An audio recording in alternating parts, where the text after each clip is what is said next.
Ah, good evening to you. I take it you're here to pick me up on that bedtime story you were promised.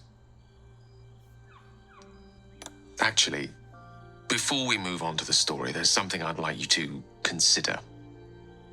You spent the other night with someone else, and I hope it was all you wanted it to be, but we shared a romantic moment of the mind while cloaked in the weave, didn't we?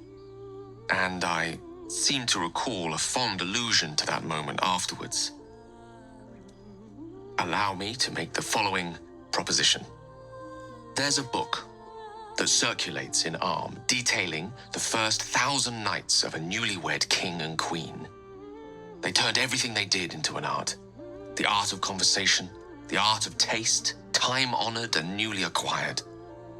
The art of the body, the exploration and acceptance of the self and the other, the art of the night itself.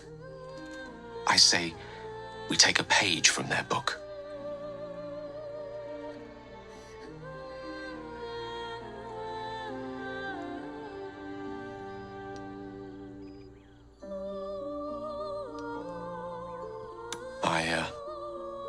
I see. He's a lucky man. Loyalty is such a very rare commodity. Apologies. I really did think you and I, but no. Perhaps it's for the better. In fact, I'll let you be the judge of that. After all, I still have a story to tell. It's a story full of answers long overdue. It's the story of a man who fell in love with a goddess.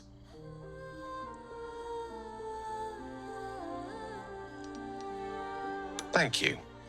Once upon a time, not quite that long ago, there lived a wizard in a tower.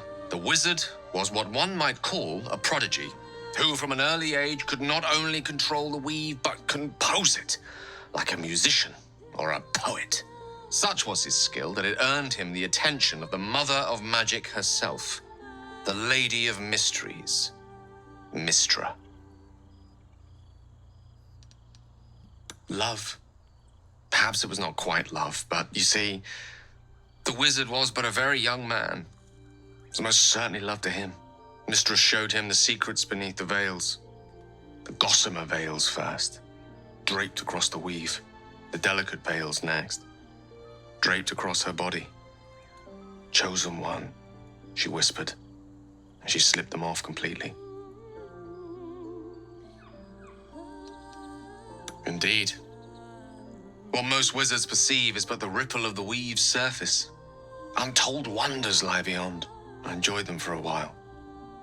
So we enjoyed each other. Until one day, all too soon, the whispers stopped. The goddess spurned the mortal. The veils were drawn once more, and the wizard was left behind, heartbroken.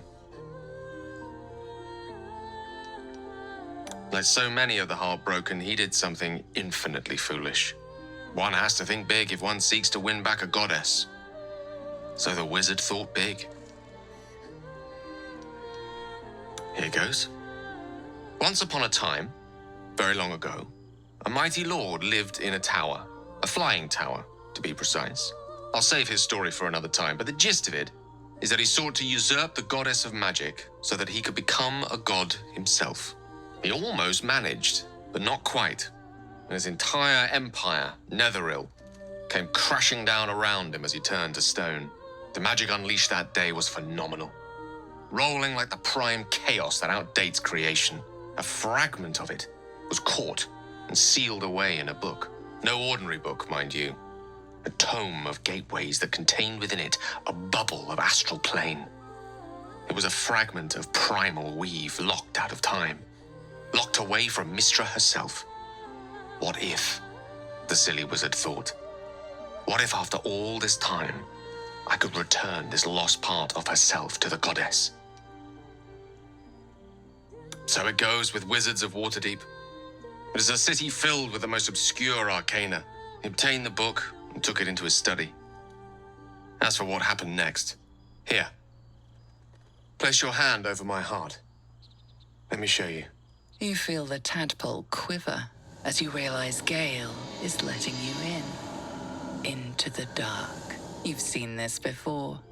The book black tendrils of chaos weave that lash out and overtake you. The dread is as real as the first time, the oppression just as unbearable.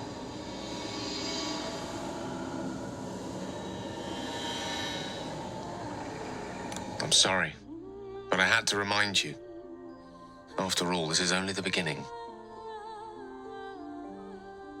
This Netherese taint, this orb, for lack of a better word, is balled up inside my chest. And it needs to be fed. As long as it absorbs weave, it remains stable, to an extent.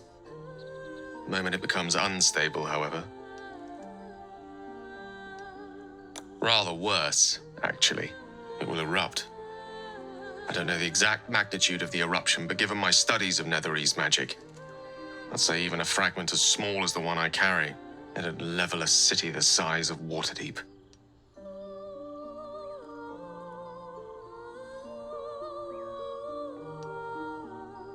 Yes, it is my truth, finally revealed. It is this folly that led Mystra to abandon me completely. I can only hope that you won't abandon me as well. After all we've been through, surely we can brave even this side by side.